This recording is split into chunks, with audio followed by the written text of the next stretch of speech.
Mwiriwe mumeze mute nizere ko mumeze neza aho muri hose. Uyu ni umwanya w'amatiku nk'uko musanzwe mubimenyereye. Ah, uyu munsi rero ngiye kuganira namwe ku byerekeranye n'inzara iri mu Rwanda. Murabizi ko twebwe abantu bo kuri social media tumaze igihe kinini cyane dusakuza tuvuga ibyerekeranye n'inzara, tukagaragaza ibyerekeranye n'inzara, ariko aho kugira ngo mwumve ikibazo mugishakira umuti mugatangira kuza kutwita interahamwe n'inyangarwanda. Nimba umuntu avuze ngo inzara iri mu Rwanda bihuriye he n'ubuterahamwe? Ibintu byose mubivanga n'ubuterahamwe, mubivanga na genocide yakorewe abatutsi, mbese mu gihe bitari ngombwa. Twarashakuje turashakuza tuvuga yuko mu Rwanda hari inzara. Erega abanyarwanda baratwandikira mu ma inbox, baratwandikira akatubwira ibibazo bihari, ntabwo dupfa kuvuga ibintu from nowhere. Abanyarwanda kubera ko bamwe bagira ubwoba bwo kuba bajya ku karubanda bakavuga ibibazo byabo, so iyo babonye abantu nkatwe twashize ubwoba tujya ku karubanda tukavuga, baraza bakandika ibibazo. Hari n'ibyo umuntu atinya kuvuga, by the way. Abanyarwanda bafite ibibazo birenze ukwemera. Baraza bakatubwira ibibazo byabo bakabitwandikira muri inbox. So iyo tusakuje ngo inzara ntaho bihuriye n'ubuterahamwe, ntabwo ibyo bitugira interahamwe. None mu Rwanda hari inzara ku buryo abantu batangiye gusuhuka ngo muri Kibungo inzara iravuza ubuhuha. Nta muntu utarabibonye ku makuru, ariko nibibuza abanyarwanda bandi kuza bakaduteza ati mwanera hamwe nimwe, ati n'ibiki ati murashaka gusenya ibyo tumaze kugeraho. Iyo muvuga ngo ibyo mumaze kugeraho, mumaze kugera ku biki? Ni ibiki mugezeho mu gihe abantu bagishonje? Ni iki mumaze kugeraho mu gihe abantu bagishonje? Nta na gitoya. Kuko ikintu cya mbere, intambwe ya mbere igihugu kugira ngo kigaragaze iterambere nuko abaturage baba bihagije, baba bafite basic needs.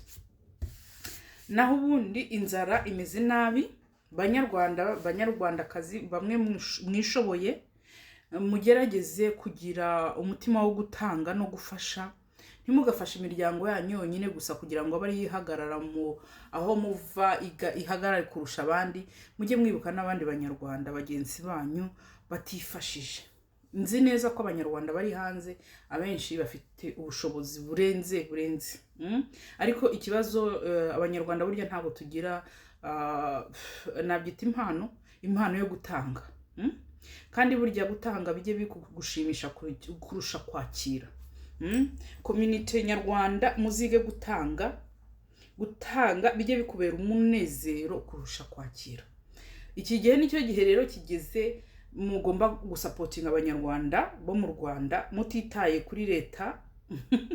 Nubwo leta idashobotse mugomba kuyirengagiza, ariko abafite ubushobozi mugerageze mutabara abanyarwanda, mubafashe mu buryo bwose mushoboye. Nagira ngo rero nongere mvuge ku kibazo cy'uriya mugabo Gasuku. Ntabwo ari umugabo, ni nakagurube. Abagabo bafite uko bagenda, naho uriya we n'imbwa iri aho ngaho. Imana ibabarire. Gusa ngewe hari ikintu nibaza, ni gute niki nyakubahwa madamu Jeannette Kagame amaze. Jeannette Kagame amaze iki mu Rwanda? Kubera yuko sinibaza uburyo umugore uhagarariye abandi mu gihugu ashobora kwicara mu gihugu hamwe igitsina gore birirwa bagituka bakacyandagaza bakagishyira ku karubanda ntagire icyo abikoraho, nk'umuntu uhagarariye abagore mu gihugu. Gasuku yirirwa tuka abanyarwandakazi n'abanyarwanda, akabandarika cyane akibanda ku gitsina gore, agatuka igitsina gore akagishyira ku karubanda akacyambura ubusaka, mbese agakora ibishoboka byose. None Jeannette Kagame amara iki abanyarwanda? Nimba adashobora guhagararira abanyarwandakazi nk'umunyarwandakazi uhagarariye abandi banyarwandakazi ngo aba protectinge, amaze iki? Atumariye iki? Bigaragare ko inshingano ziba atazimenya, atazireba. kuri jyewe ndabona nta kintu atumariye nk'abanyarwanda. Ni gute umuntu nk'agasuku w'indiscipline ashobora kwiha igitsina gore agatangira akakituka akacyambura ubusa akagira ate? Nawe ntago bagusize inyuma nyakubahwa, kuko nawe uri umugore. Wagakwiye kugaragaza inshingano zawe nka first lady, ukarwanira ishyaka abagore. Ukarwanira ishyaka abagore, kuko umuntu nk'agasuku ntakwiye mu gihugu. Ibintu byo kuvuga ngo ni kurwanya inyangarwanda, hari uburyo bwinshi bishobora gukorwamo, ariko atari ukwandagaza abanyarwandakazi, atari ukubashyira hasi, atari no kwigisha umuco mubi abana bari hasi. Hariho abana bari hasi bakiri batoya bashobora kumva yuko kuba agasuku akora ibintu nka biriya akabona amafaranga kuri social media agakomeza akabaho, nabo bakumva yuko atari ngombwa kujya gukora ngo avunike, ashobora kubikora akabaho. Ugasanga community nyarwanda twese dutaye umuco, tubaye ibintagazi.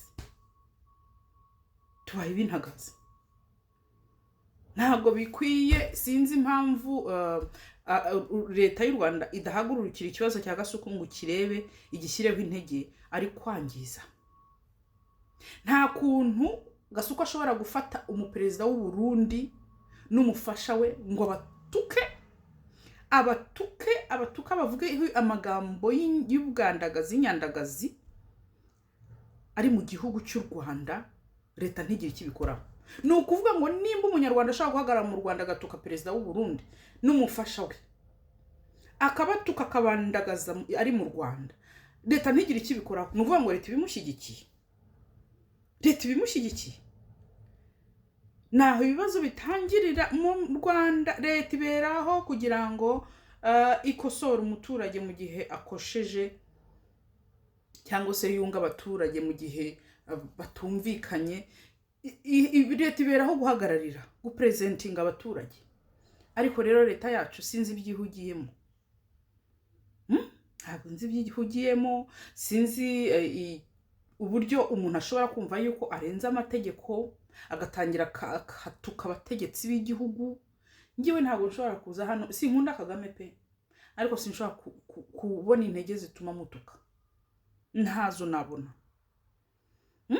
Sinibaza impamvu ashobora kwemera yuko umuntu mu gihugu cye, umunyarwanda uziri kuri social media, uzwi cyane, ukurikirwa cyane, ashobora guhagarara agatuka perezida w'u Burundi n'umufasha wiwe, u Rwanda rukabireberera ntirugire icyo rubikoraho. Gusa si ukuduteranya n'igihugu cy'u Burundi. Hagati aho rero sinzi iby'iyi leta, nta discipline, ntabwo yitaye ku baturage, yishyize mu bibazo bya Kongo gusa, nibyo bintu byonyine ireba. Niyo mpamvu abaturage bari kwicwa n'inzara, kubera ko iyi leta ikintu yashyize imbere ni Kongo, aho ikura igahaza imifuka yayo n'imiryango yabo. Abanyarwanda ntibatwitayeho, twapfa twakira ntibatwitayeho. Gusa ngewe sinibaza ikintu first lady nyakubahwa Jeannette Kagame atumariye abanyarwandakazi, kubera yuko nimba umunyarwandakazi ashobora gutotezwa akamburwa ubusa, akatukwa, akagira ate mu gihugu arimo ahagarariye, abireberera ntagire icyo abikoraho, nta kintu atumariye habe namba. Ngayo nguko banyarwandakazi, mufite ubushobozi, mugerageze mwige umuco wo gutanga no gufasha. Mujye mwishimira gufasha kurusha kwakira. Buri munyarwanda wese aba yumva yuko yarenga undi, agahora ari we hejuru, abandi bari hasi yabarebera hariya bapfa bakira, ariko akumva ko nta bitamureba ko uko umuntu mugenzi we ameze. Mujye mwishimira kumera neza n'abari ruhande ababakikije bameze neza. Bityo rero abanyarwanda mugerageze mushaka uburyo twafasha abanyarwanda bari mu gihugu bababaye, cyane muri Desembre. Fasha abantu uzi, begera ubafashe.